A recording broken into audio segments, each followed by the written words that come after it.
Muito bem, estamos de volta agora 11h07 e agora é a hora da nossa coluna Seus Direitos. Está aqui a doutora Cris, que vai conversar com a gente hoje sobre um assunto que tem muito a ver com você, que é mãe, né?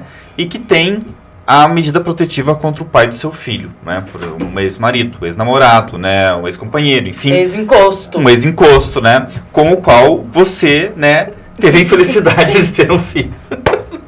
Não é?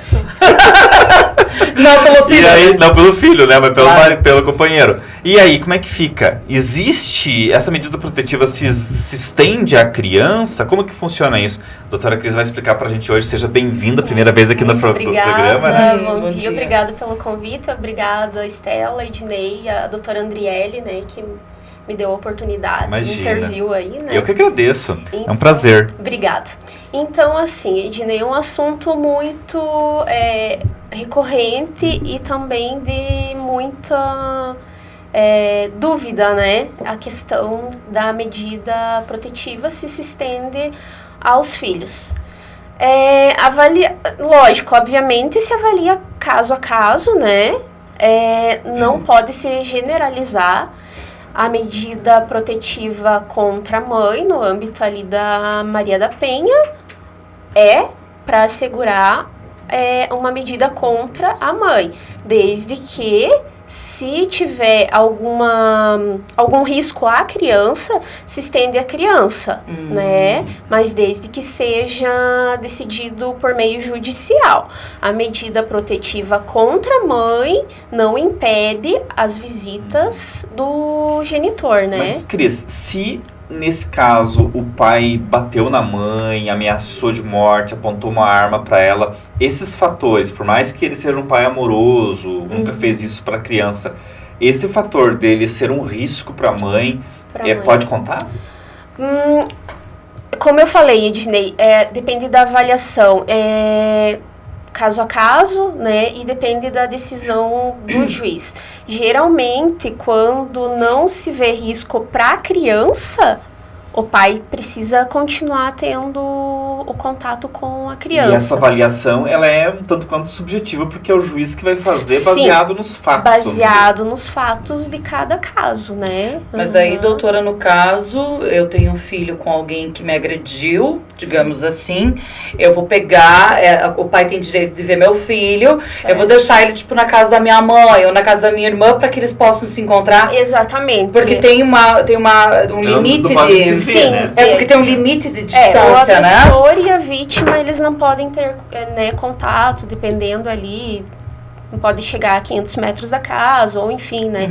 Depende de cada especificação ali, né? Mas o contato com o filho tem que vir a partir de um terceiro, né? Por exemplo, Estela tem a filha dela e precisa ter o contato com o genitor. Quem vai intermediar essa busca? Tem que ser um terceiro, né? O agressor não pode chegar, se tem aquela medida ali, que foi decisão... Na minha casa, ele processual, não pode... ele não pode chegar, né? Não pode descumprir a medida que foi imposta, Independente né? se é minha casa, né, doutora? Onde eu estiver, ele não pode chegar, Aonde né? você estiver. Não pode chegar, né? Agora essa questão, ela também é automática, ou seja, houve a restrição entre a mulher e o homem, né? Ou seja, Sim. a medida protetiva.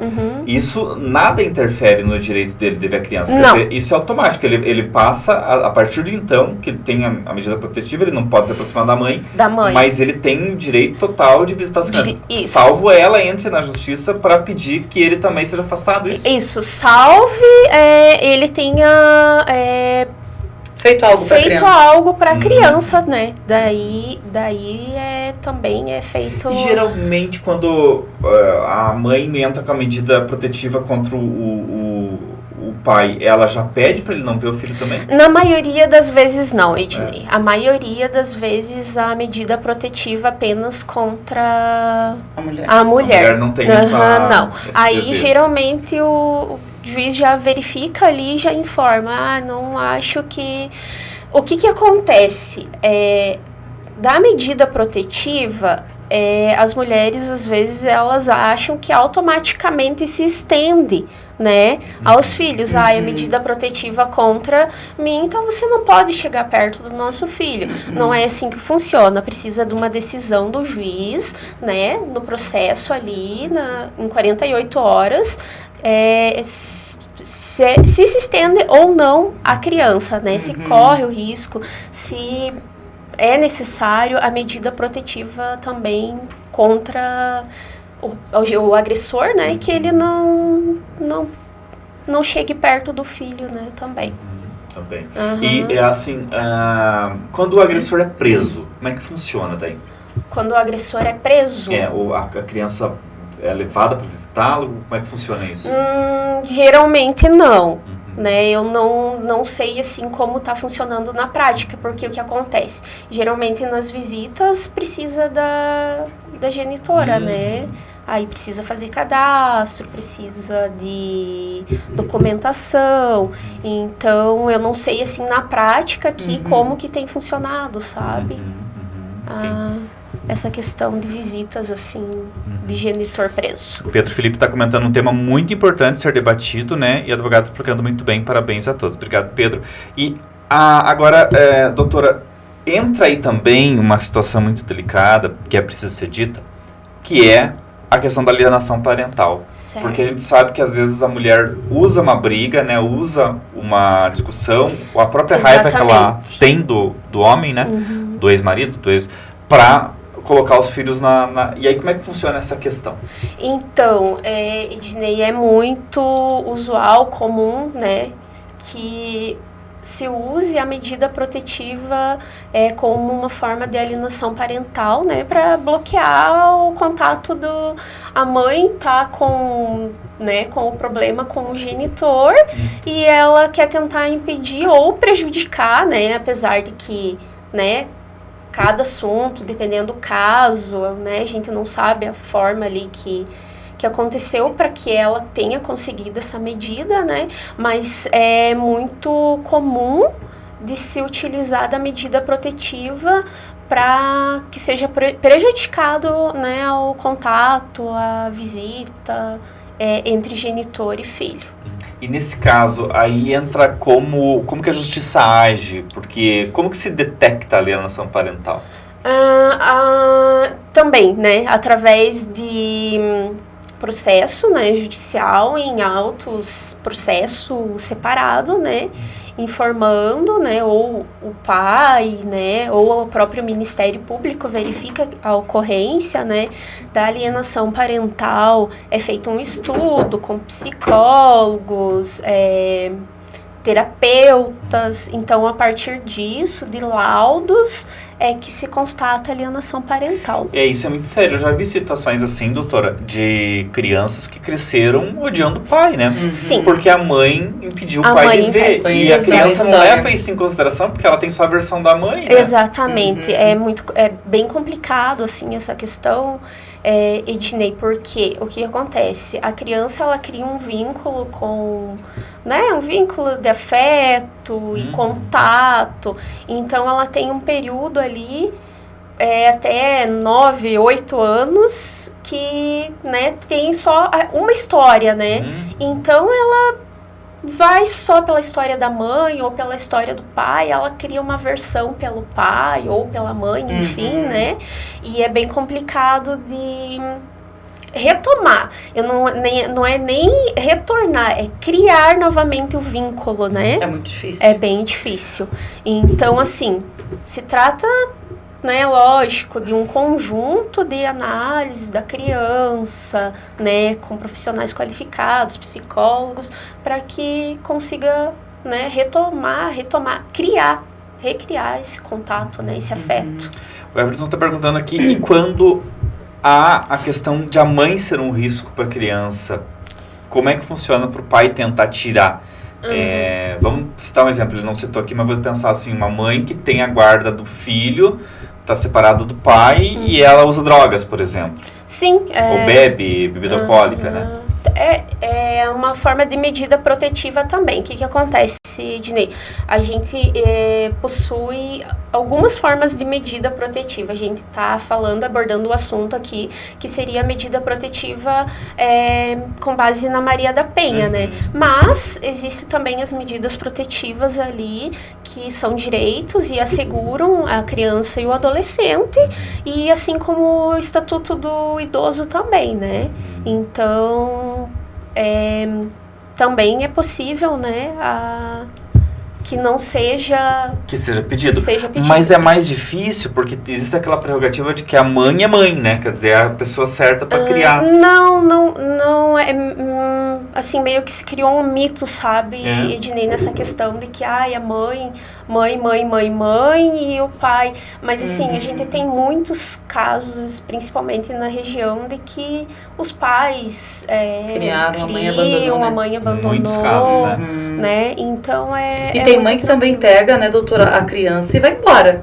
Vai morar em outra cidade. Exatamente. Acontece bastante também uma forma de alienação parental, né? Para impedir o contato com o pai, né? Mas ela pode fazer isso, se ela justificar que ela vai trabalhar, que ela vai... ela justificar, né? Mas não pode impedir a criança de ter o contato. Mas é o pai que vai ter que se virar de ir para outra cidade, visitar a criança. Exatamente. Porque a guarda é dela. Vai do que eles vão resolver ali no acordo. Ou ele vem a cada 15 dias, dependendo do que... Ela não pode ser impedida de... Não pode ser impedida. Se não houver nada que prejudique as crianças, né? Que venha causar prejuízo para eles, até que certa idade dessa criança, doutora? Tipo, que a mãe não pode fazer isso, não pode impedir. Ela tem, tipo, até 12 anos, até 14, ou a partir de um certo momento ela já pode responder por ela mesma, se ela quer ou não quer. Ele não tem, assim, uma regra de idade, né? Isso é, obviamente, analisado. Por exemplo, você não vai deixar uma criança de 1 ano... né, ali com o pai, às vezes necessita de amamentação, precisa de um cuidado especial materno, né, um cuidado maior da mãe. Então, não. Mas a partir dos 12 anos já pode ser, né, perguntado a criança. Essa autonomia, né? Exatamente. O Fernando está perguntando, o caso assim, eu tô tentando entender aqui a pergunta, mas no caso de essa mãe, ela, o próprio filho, né, não querer ver o pai. Isso é levado em consideração? Quer dizer, a mãe diz, o meu filho não quer ver o pai. Agora tentando interpretar aqui. Meu filho não quer ver o pai. Aí leva lá pro juiz, Pedrinho, você quer ver o pai? Não quero. Isso é levado em consideração? Ela é levada em consideração a partir dos estudos dos especialistas ali, porque né? Pode ser a mãe mandando ele falar. Pode ser, exatamente. Então, a mãe influenciando. Exatamente. A mãe influenciando, porque... Teu pai não presta, exatamente, teu pai é um querendo ou não, o convívio com a mãe, às vezes elas dizem, né, simples assim, ela não quer, mas daí, deixa ali uma coisa perto, teu pai me fez isso, fez aquilo, então a criança vai, né, absorvendo isso, né. E a palavra da mãe conta muito pra criança. Só que não é causa de impedimento, né, de que tenha contato, né, tem que ser analisado, precisa de um contato assistido, né, não pode ser interrompido o contato com o genitor, né. Entendi. Então são N situações, né? São muitas situações. Que acontecem. Aqui a pergunta de uma espectadora que não quis se identificar, ela pergunta de casos em que o pai é acusado de abusar da criança e quando não se tem ainda a prova, ele pode ver a criança? Esse é um assunto bem delicado. Ednei. Então, assim... depende muito se houve, né, um caso, geralmente está um inquérito, a polícia investiga, tem laudos, né, então se tiver comprovado realmente, provavelmente não vai ser mantido o contato da criança, imagino que né? sim, mas ela está perguntando até que seja aprovado. Até que tá em investigação, ele durante pode o ver, período não pode ver? ali, provavelmente não. É que vai ter um boletim de ocorrência, alguma do coisa, boletim de ocorrência. né? Alguma coisa tem que ter, né? De exames, né? Então não é assim tão fácil, né? Esse é um assunto extremamente delicado. Esse é muito delicado. Esse daí já precisa de uma abordagem mais, assim... Porque também a mulher pode usar isso como uma forma de vingança, né? Exatamente. Contra o homem. Olha, ele abusava do meu filho, tá, mas cadê a prova, né? Acontece muito. Daí você abre um boletim de ocorrência, do boletim de ocorrência você faz o exame, né? Aí às vezes o exame não consegue comprovar, aí vai para né, depoimento, onde é ouvida a criança, é muito difícil, né? Porque são, às vezes, crianças de 4, 3 anos, né? Então, depende ali da psicóloga, né? Está assistindo e do que vai ser decidido ali no Cris processo. fez uma série de anotações ali, eu tô Sim. com medo que eu não perguntei tudo que ela anotou. Então, se tiver alguma coisa que eu não abordei, Cris, por favor, né, algum aspecto importante desse assunto. Na verdade, sim, eu trouxe mais com base na medida protetiva, né? Com base ali na Maria da Penha, mas o que a gente abordou, assim, foi mais a questão de, né, se os pais podem continuar vendo os filhos, né?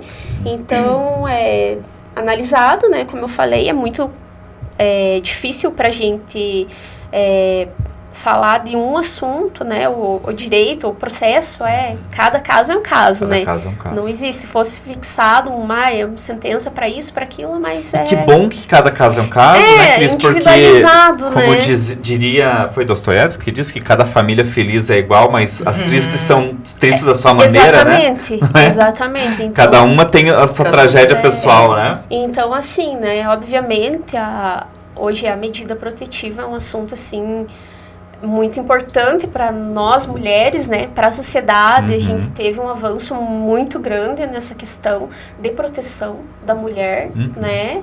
Então, assim, hoje a gente tem muita segurança de realizar um boletim de ocorrência, existem salas especializadas, né? É um olhar diferenciado hoje para a mulher. Então, a palavra da vítima, ela é bastante importante, né? Muito importante.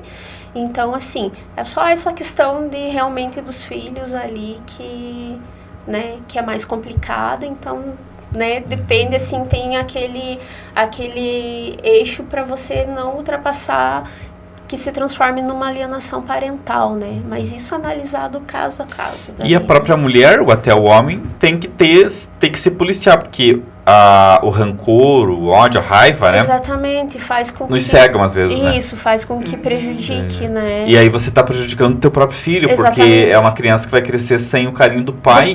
Que é a pior forma, né? Da pessoa... Cega algumas mães, elas não percebem o que estão fazendo. Que ela tá prejudicando o próprio filho. Não percebe. A mágoa é tão grande, né, que ela quer externar isso e passar pro filho, né? Aí prejudica, né? E vem às vezes uma forma irreversível, né, doutora? Exatamente. Prejudica o próprio filho. O próprio filho, né? São traumas, assim, que Eu já vi casos também de tentar substituir o pai, né? Daí tem um novo relacionamento, esse é teu pai agora. Exatamente. Daqui a pouco a criança tá lá, pai, me chama estranha essa criança chamada de pai. Nossa, deve causar um baralho. Daqui a pouco separa, né, daquela pessoa. Isso. Cara, a gente tá partindo de um ponto aqui, né, doutora, de um assunto muito sério e muito comum na nossa cidade, que é a violência contra a mulher. Sim. Muito comum. Muito comum. Então, a gente tá partindo desse ponto que a gente tem que entender o posicionamento das mulheres. Mas elas, infelizmente, né, precisam separar, né, os filhos dessa situação. Né,